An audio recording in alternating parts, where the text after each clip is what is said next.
ఇంట్లో నెయ్యి ప్రిపేర్ చేయాలంటే 3, 4 గిన్నెలు పడుతుంది. అలాగే టైం కూడా పడుతుంది. చాలా విసుగొచ్చేస్తుంది కదా! అలా కాకుండా ఒక్కటే గిన్నెలోని కడిగే పని లేకుండా, శ్రమ లేకుండా ఈజీగా ఎలా ప్రిపేర్ చేసుకోవాలో చూసేద్దామా? ప్రెషర్ కుక్కర్‌లోని నెయ్యి ప్రిపేర్ చేసుకోవాలనమాట. అదేంటి ప్రెషర్ కుక్కర్‌లో నెయ్యి ఎలా ప్రిపేర్ చేస్తారా అనుకుంటున్నారా? ఏం లేదండి. మనము తీసిన మీగడ అంతా కూడా ఈ విధంగా ప్రెషర్ కుక్కర్‌లోకి వేసేసుకోవాలి. ఆ తర్వాత కూల్ వాటర్ కొన్నన్ని పోసుకొని ఒకసారి అలా కడిగేసుకొని నార్మల్‌గా ఆ వాటర్ పారబోసుకోవాలి.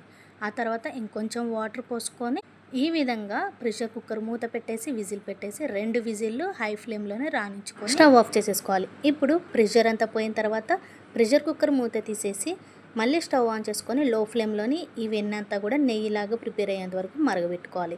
ఈ విధంగా లైట్‌గా మరుగుతున్నప్పుడు కొంచెం మెంతులు వేసుకోవాలి. మరీ ఎక్కువ వేసుకోవద్దు, లైట్‌గా వేసుకోవాలి. ఎందుకంటే మనం 10, 15 రోజుల వరకు మీగడని స్టోర్ చేస్తాం కాబట్టి కొంచెం ముక్క వాసనలాగా వస్తుంది. కాబట్టి ఆ స్మెల్ అనేది రాకుండా ఉండటం కోసం ఈ విధంగా మెంతులు యాడ్ చేసుకోవాలి. 2 మినిట్స్‌కి ఒకసారి కంపల్సరీగా కలుపుతూ నెయ్యిని ప్రిపేర్ చేసుకోవాలన్నమాట. లేదంటే అడుగంటిపోతుందన్నమాట. ఈ విధంగా వెన్నంతా కూడా గోల్డ్ కలర్‌లోకి ట్రాన్స్ఫర్ అయ్యేంత వరకు మంచిగా మరగబెట్టుకోవాలి. 20 మినిట్స్ వరకు పడుతుంది. స్టవ్ ఆఫ్ చేసే ముందు తమలపాకు గాని, కరివేపాకు గాని కొంచెం యాడ్ చేసేసుకుంటే మంచి అరోమా వస్తుందన్నమాట. నేనైతే యాడ్ చేయటం మర్చిపోయాను. ఇప్పుడు ప్రిపేర్ చేసుకున్న ఈ నెయ్యినంతా కూడా ఎయిర్ టైటెడ్ జార్లోకి స్ట్రెయిన్ చేసేసుకొని వేడి ఆరిపోయిన తర్వాత మూత పెట్టేసుకుంటే మన నెయ్యి రెడీ అయిపోయినట్టే.